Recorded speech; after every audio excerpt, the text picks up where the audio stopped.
Well, she may have your eyes, your smile, and share your love for chocolate peanut butter ice cream. But if you are raising a daughter, there are always days when you probably wonder, who's that familiar looking stranger hiding behind a slammed door in an upstairs bedroom? And you may ask yourself, am I doing this right? I know I have. Well, chances are not too long ago, your mother asked herself the same thing. Take some comfort in knowing you are not alone. Why don't you put your shoes on? It's the first time ever in high heels for many of these teens. Why doesn't everybody stand up? Tonight they're navigating in the grown-up world, preparing for an annual rite of passage, their first homecoming dance. Why don't we try taking a walk? Learning not to stumble in stilettos, not something moms always teach, but these girls are grateful for the guidance. You sit down first and then lift your legs together and bring them in the car. Mothers and daughters, intense connections that are widely celebrated and sometimes rocky relationships. Kathy Tunyan, Director of Rooms for Wyndham Hotels. Kathy Tunayan was the middle child in a family of 9 kids where mom ruled the roost. She always told us, no matter what you do, how you do it, give 150%. No matter how perfect that sounds, Kathy's mom wasn't perfect. I wish that she would have had more time with each of us. The key to raising a confident girl? Experts say daughters will emulate mom, so mom should expose her to your career or life goals. Encourage her to pursue her passions. From a young age, experts say it's crucial to teach girls to be self-reliant. Usha Kishore Patel, a housewife majorly. Usha's mother was a homemaker too. By age 10, I could make a complete meal without my mom being there. Parenting experts say teach your daughter life skills to bolster her confidence. Moms need to watch their girls struggle and fail in order to problem solve. Experts say moms today are more likely than ever before to helicopter in and prevent any failures, which also prevents any learning. I wish she wouldn't have been as protective and let me do more things by myself instead of by my side the whole time. What is this generation of moms doing better than the generation before? They may be more communicative on touchy subjects. I'm Tabitha Ann Mill, and I'm a substitute teacher. I don't know how open my mother was with a lot of things. We never had the birds and the bees talk. Experts say the media bombards kids with messages about sex. They say, talk about the difference between sex in the movies and real-life relationships. It's also a good time to help girls process information about body image and weight. Whenever someone says, oh, your daughter's beautiful, that's fine, but for you to say she's beautiful on the inside is far more important to me, and also, I hope, important to her. These moms know one thing for sure, mistakes will be made on both sides. I trust her, but I also know that she's a kid and she's going to screw up. Sometimes they just need to take a step back and see it from our side. Experts say with age comes empathy. Someday these girls may have daughters of their own, and suddenly their mother's words of wisdom may make more sense. It also applies for water. Many parenting experts agree the best way for mothers to improve their relationships with their daughters is to listen more than they talk. Tweens and teens feel like moms talk at them, and they shut down the lines of communication. One other tip, set a regular time to listen to your daughter, no matter how trivial the information about her day may seem.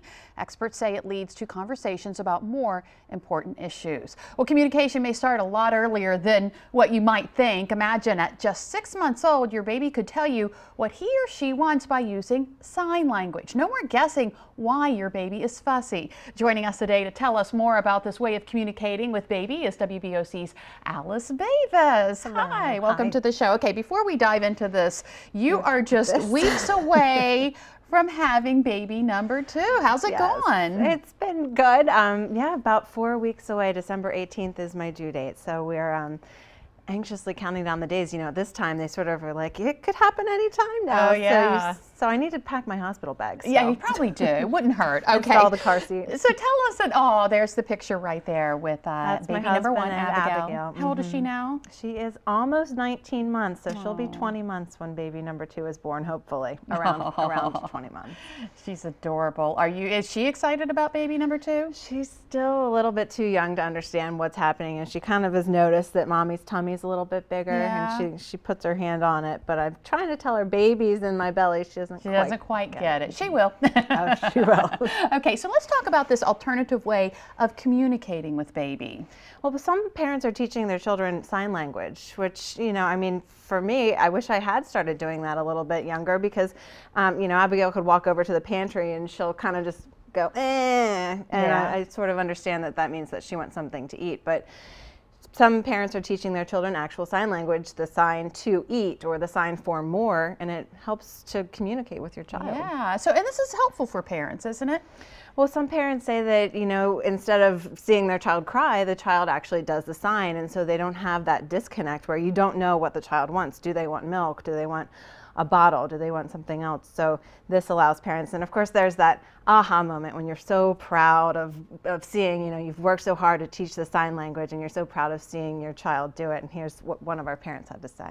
We were at my parents' house and my mom was just talking to her. She was playing and stopped doing something and my mom said, "All done," and my daughter threw her hands up and started waving the all done sign. And I'm like, it's all done. Everybody, she's doing it. All done. So what are some other common signs that babies are learning? One of the ones, eat. That was one that they were really working on in the program, and more.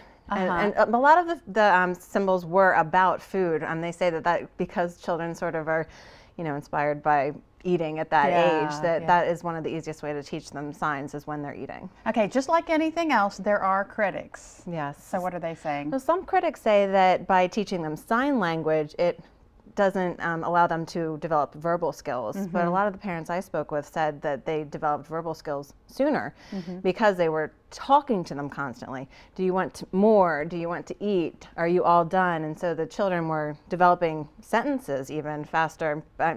You know, some critics say that that's not the case. Okay, so speaking of learning, does it help them learn in other aspects? It will help with their language skills. It actually helps in 3 different ways, and that's one of the things we're going to save for when we actually do the story and air it on WBOC News at 10. Okay, looking forward to it. Thank you so much, Alice, and good luck with baby number 2. And of Thank course, you. you can catch it tonight on WBOC News at 10 on Fox 21.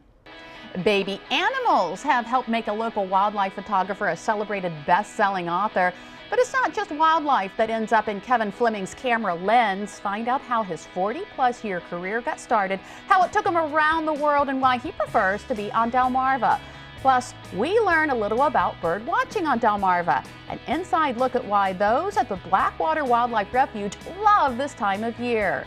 But first, DelmarvaLife has teamed up with the folks at Goose Creek Food Stores to give you 200 reasons that this holiday season will hopefully be a little easier on your wallet. How does this sound? $200 a day in Goose Creek gift cards. All you have to do is watch DelmarvaLife weekdays from 5 to 6.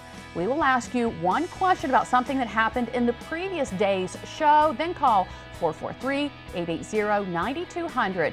And if you are the 16th caller with the right answer, you win. It's that easy. And it gets better. We're giving away $200 in gift cards through Friday. Then Monday, November 24th and Tuesday, November 25th, we will give away $500 in gift cards. Now listen up. Here is today's question. What was the one memorable situation the repairman spoke about in yesterday's Angie's List when we learned how to get our oven ready for Thanksgiving? Call now for your answer, 443-880-9200. Good luck and happy holidays from all of us at DelmarvaLife and Goose Creek Food Stores. We'll be right back.